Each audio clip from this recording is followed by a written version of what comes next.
Thank you so much for joining Black JD and telling us about your experience so far as a first year in law school at UCLA. I have to know what first sparked your interest in studying law. To be frank, in spirit of honesty, I was pre-med my first semester in undergrad, so I was a freshman. And when I realized that I would have to do that and not only do medical things, but love learning about medical things in the first month, I realized that wasn't my ministry. And so I was a Spanish minor at that point, and I ended up pivoting. So became a Spanish major exploring a little bit into that. It was Spanish language and literature. That was the official title of my major. And so I had to write a thesis my junior and senior year.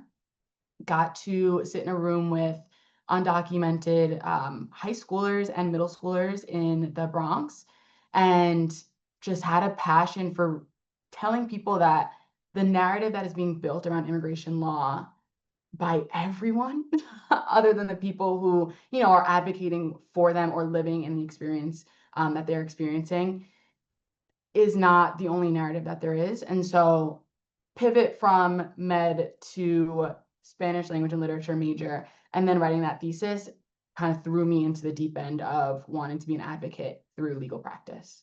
How did you end up approaching the application? What helped you stay motivated? Tough. It being hard, I think, was a big motivation. I think it's a mental thing to some extent, having to get through the hard things in life. But outside of that, externally, was my faith. That was a big, big thing. So going to church, staying in church, praying.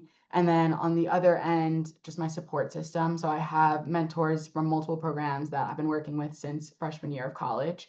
And so kind of sitting down with them, talking through whether it was essays, whether it was LSAT prep, which was LSAT prep is something different. I will never invalidate people's struggles with that because I also struggled.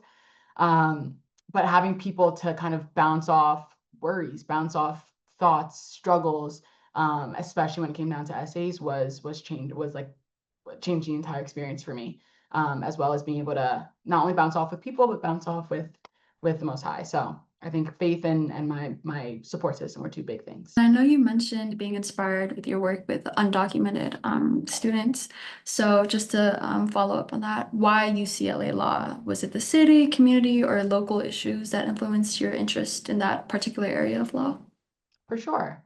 So UCLA has a large externship clinic program called SILP. And so I had actually, I don't remember if it was before I had applied or right after I had applied, but they had sent an email. The director of the program actually sent an email. And so I reached out to him, got talking, and there was a feeling that, especially in this day and age with everything that's going on all realms, whether it's political, policy, whatever it is, there's real work being done. Honestly, at any law school you go to, you have the change makers at any law school, but there was real work being done at UCLA.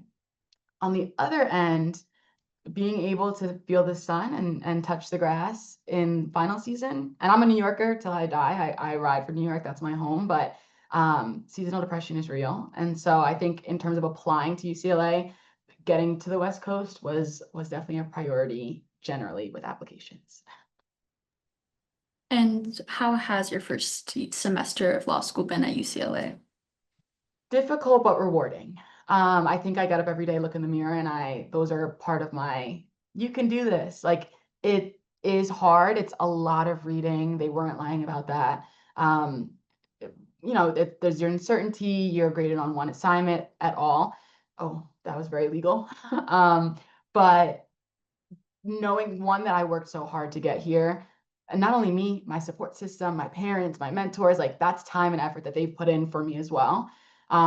And that I made it. Will I make it through? Yeah, sure. There are questions, but for sure. But knowing that I'm here and that it just is a matter of doing the work to get to the end and be able to practice and be an advocate, I think that's what kind of gets me through. So go back to difficult but rewarding. Which doctrinal class inspired you the most in content or perspective, and what single case or idea from it stays with you? This could be from undergrad or so far in your first year. Sure. So I guess there's two schools. There's something that stuck with me in a case, which is funny. Cases are dense. And so when a case does stick with me, I do think about it. And so there's a case in contracts that we read like maybe 3 weeks ago, right at the beginning. So it's funny that it stays with me. It's Frigiliment.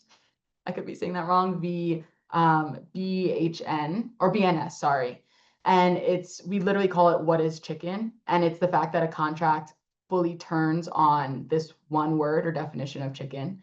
And it's some contract that was in German. Hun is the German word for chicken, and they decided to use chicken in English rather than in German. And so it was like, one, that's funny. Like, what is chicken? We're in court talking about the definition of chicken. That's crazy.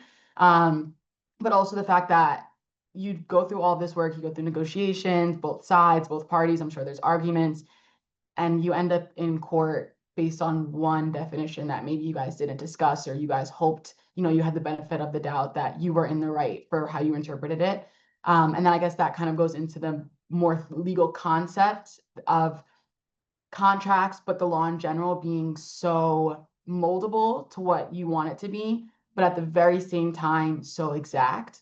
And so we talked about, like, the reasonable person, or maybe the reasonable person standard. And so, like, the idea that there is a standard, there's a foundation, there's a basis. And the whole idea of being a lawyer, or practice of being a lawyer, is determining where, on whatever scale the court sets, you'll fall, and arguing for, arguing against, interpreting, things of that sort. And so it's funny. I like to mention and think about funny cases because it makes life worth living. And I also like to think of, the broader concept of what we're doing is not so set in stone to become trite or boring in the broader scheme of things. There's always something happening, some change being made at a policy level, at a school level, whatever it is. So yeah, and I try to find the interesting things, because sometimes it's hard, especially in contracts. And I hear that. I'm wondering, how are you balancing the academics, personal life, and staying grounded in this sort of intense First year. Again, to stay true to transparency, to some extent, I'm not. And I would say that in a comparative lens of before coming into law school, I was working full time.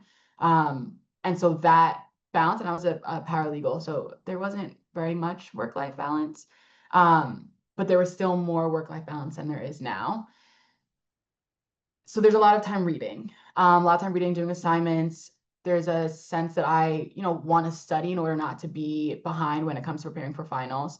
But I also want to go into class actually understanding the concepts, because these are things that I'm going to be taking to the bar, taking into practice, things of that sort. And so having a stocked, very strict Google Calendar. So I'm doing my work, getting things done, but also, and honestly, the only other thing I have time for is the gym. Barely have time for eating, I won't even lie. And so in the gym early, school, breakfast, lunch, and dinner is school, readings, in class, and then getting 7 to 8 hours of sleep. And that was something that I didn't do before school, but that's something that I have prioritized now. And a lot of nutrients in supplemental form, because I don't get them in food.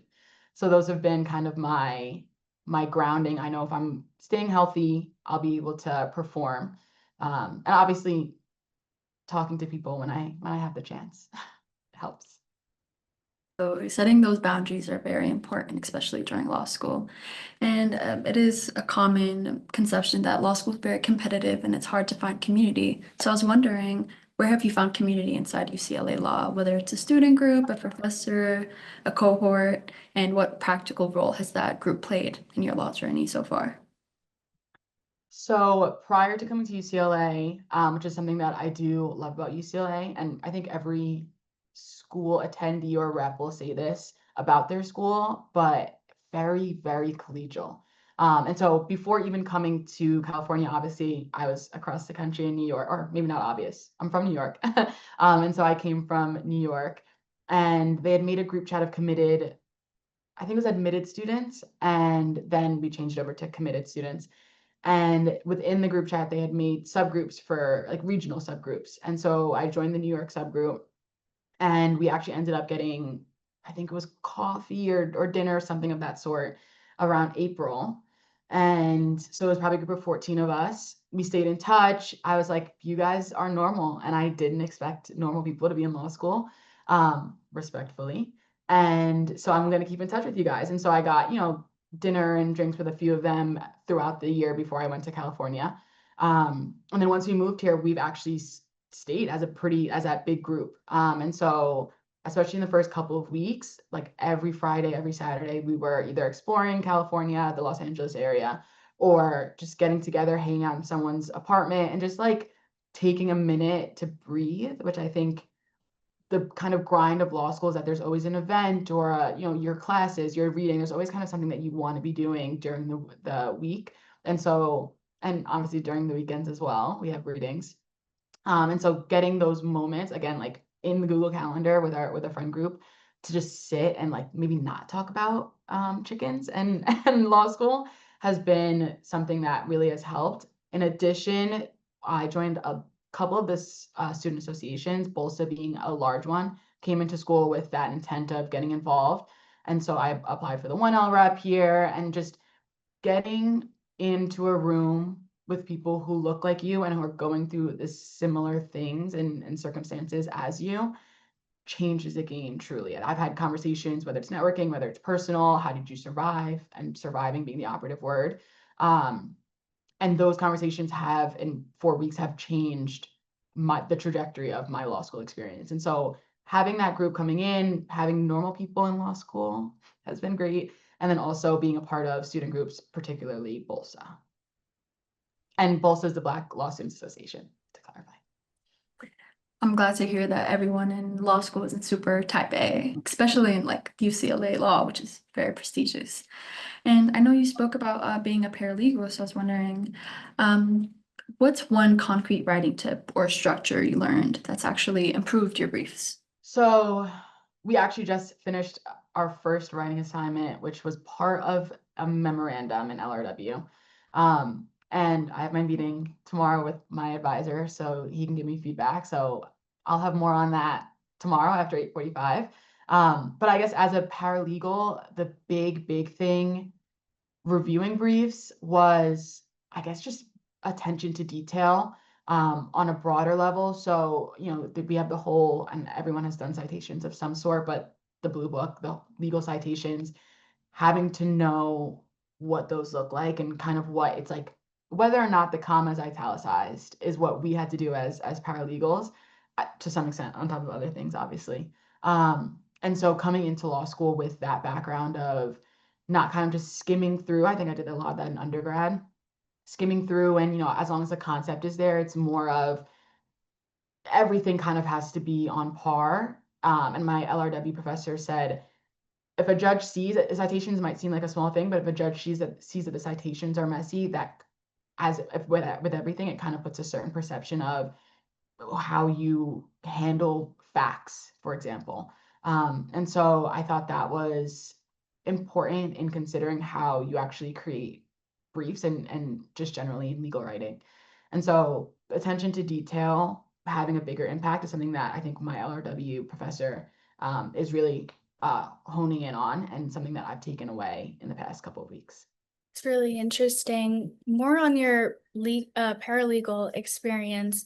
What sort of lessons, maybe interpersonal, did you walk away with, or through another internship or clerkship?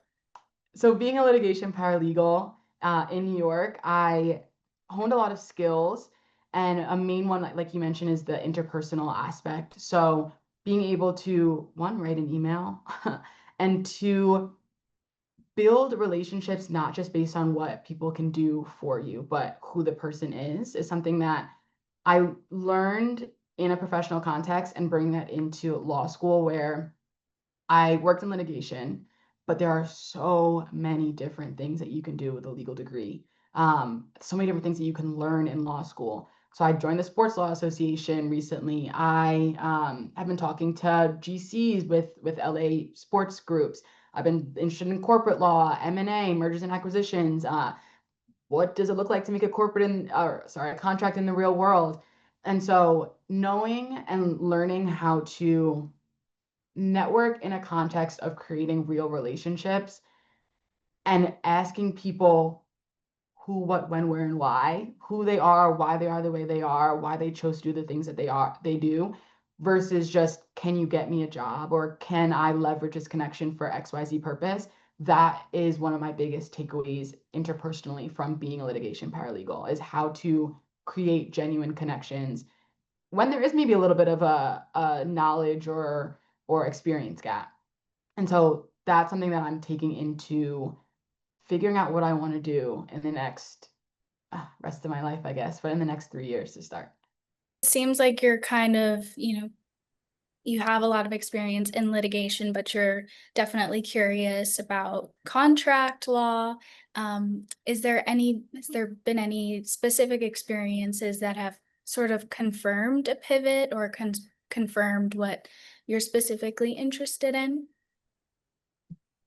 UCLA, and again, I think a lot of law schools do this, is very good on getting firms on campus. And we started classes August 25th, I believe. So it's been only a month. And I've interacted with over 5 firms, I believe. Whether it's panels, smaller scale, whatever it is, there's almost always a firm on campus. And so being able to talk directly to associates working in different fields. So I've talked to litigation associates, I've talked to associates more on the corporate side. Like I said, I joined the Sports Law Association, and they have plans to bring in general counsel from at firms, actually, as well as with teams. And so although there is no confirmed pivot yet, I think, and I was talking today to a 2L in Bolsa, actually, and I think having the knowledge that if I worked in litigation, that's its own blessing. There's definitely a difference between being a paralegal versus being a practicing associate. And so I'm very interested in exploring what that means in practice. But there are opportunities outside of that. So corporate, I just don't really know what those practice areas look like. And so the 2L today was like, that is where you start. Going back to kind of making real connections and asking the questions that you need to know. Why did XYZ person choose this career path? And so going into panels, going into networking opportunities, that's my goal, is to determine not what I want to do particularly in the next 3 years, but what the options are and whether people like what they do, whether they're trying to pivot and things of that sort. And so I definitely don't have a confirmed pivot yet. And I think my goal, especially over the next year, is to not kind of catty corner myself, and to explore as much as I can. Like, what is sports law? What does it mean to represent an athlete? I'm sure an athlete wants me to know what that means if I'm going to represent them. And so exploring that, especially here at UCLA, they have an NIL clinic that I'm interested in, because I did run track in college. And so NIL was all new, first coming out of I think my senior year. And so I didn't get my toe in the pot of money. But what does that mean, advocating for athletes who don't really know what a contract looks like? That's a ramble, all to say that there's so many things that I am interested in and that I can do. And so I don't want to place myself in a position where I'm not exploring everything to the highest capacity that I can. What would you say that this summer plays in your long-term strategy, whether that's networking, skill building, testing fields, different internships? I know you touched on it a little bit, but Yes. So like I said, I'm from New York. Family's still in New York. Family wants me to come back to New York. But I am loving the West Coast as it is. That being said, being on the West Coast as a student is obviously different than being on the West Coast or anywhere outside of your hometown as a professional or just, as a resident. And so my plan for this summer, God willing, is to stay on the West Coast, preferably California, and explore what it means to be a California resident or a California professional. And so in looking to do that, the timeline has moved up. I think that's its whole own discourse for a lot of summer positions. And so like within the next month or so, we're going to start applying. And so my goal is to explore what the LA, both actually North and South California legal markets look like. And that's also part of the reason that I decided on UCLA for law school. They're just so different than New York, whether it's the practice areas that they're focused on, the types of people that, are in the firms, the companies that they're working with. If you're in North California, you're working more with like emerging capital startups, et cetera. And so being able to explore that is what I'm focused on now.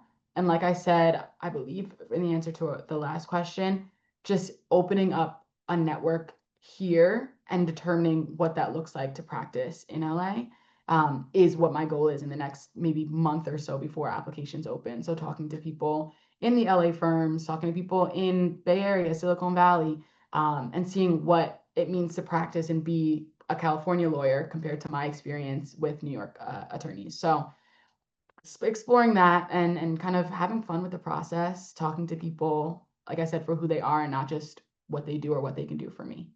And I know you haven't chosen a specific path, but what impact do you hope to make as a lawyer post-grad?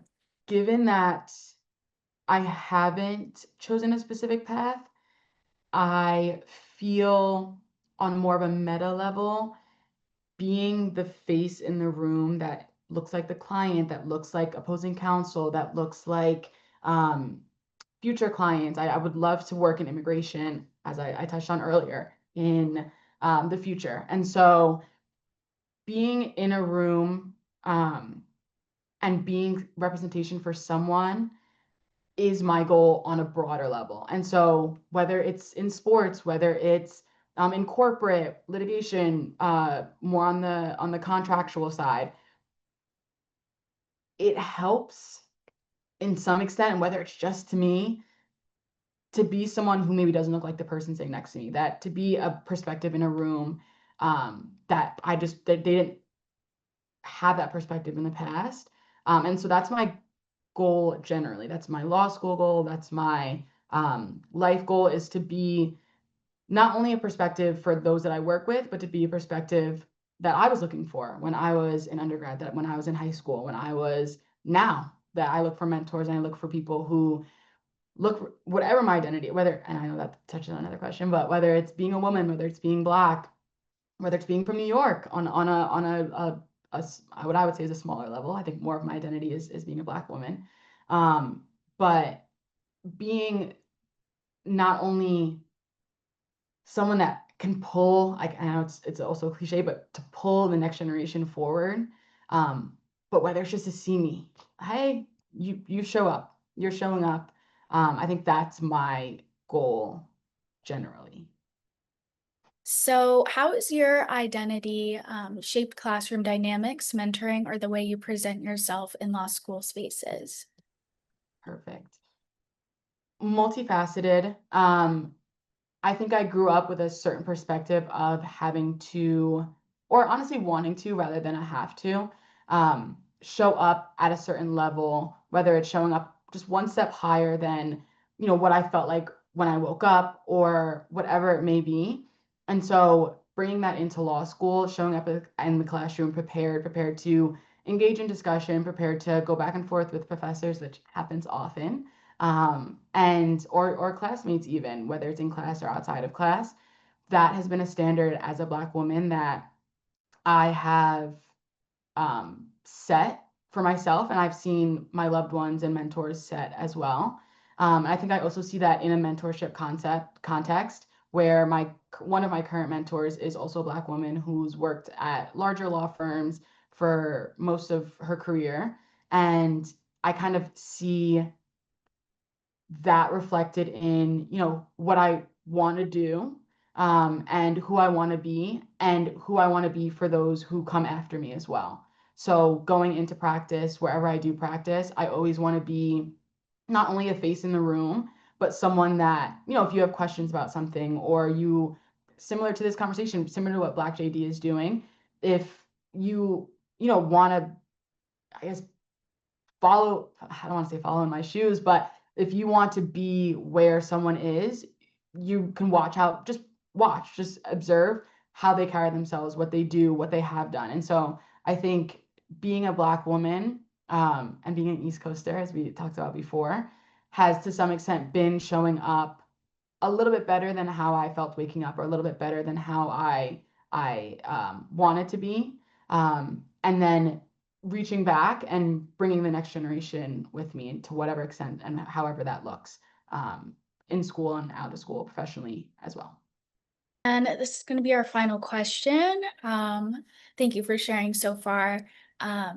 If you could give one piece of advice to pre-law students who are hoping to follow in your path, what would it be?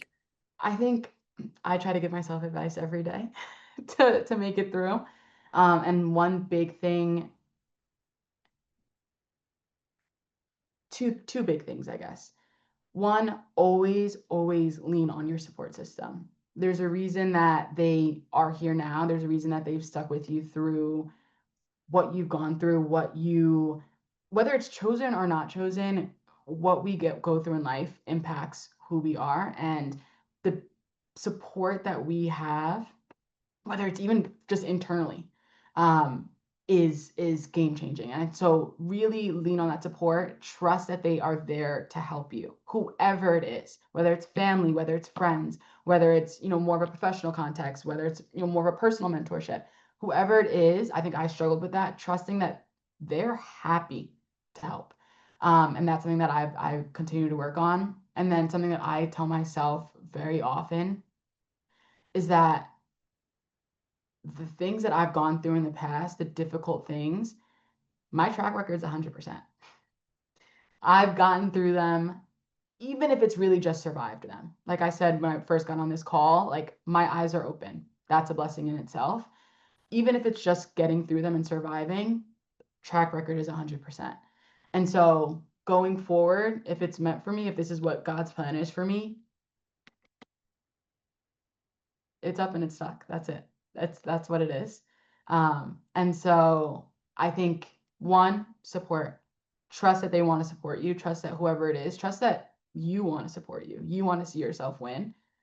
And you've survived up to this point. You've thrived up to this point, even through the hard time. Oh, this is very preachy, but even through the hard times. And so trust that you will survive and you will get through. That's it. I'll get off my soapbox. Thank you so much. That was very, very inspirational and giving us the little time that you do have. I know how hectic law school can be. And I'm sure our audience is going to resonate with this conversation a lot, especially given that this path that we've chosen is not necessarily an option or advertised as an option for us. So to see that your path wasn't the most traditional, or you didn't really start thinking that you were going to go into law, will definitely inspire a lot of people that might have ruled that out for themselves. So thank you so much for giving us your time, your words, your wisdom, and thank you for joining. Of course. Thank you guys.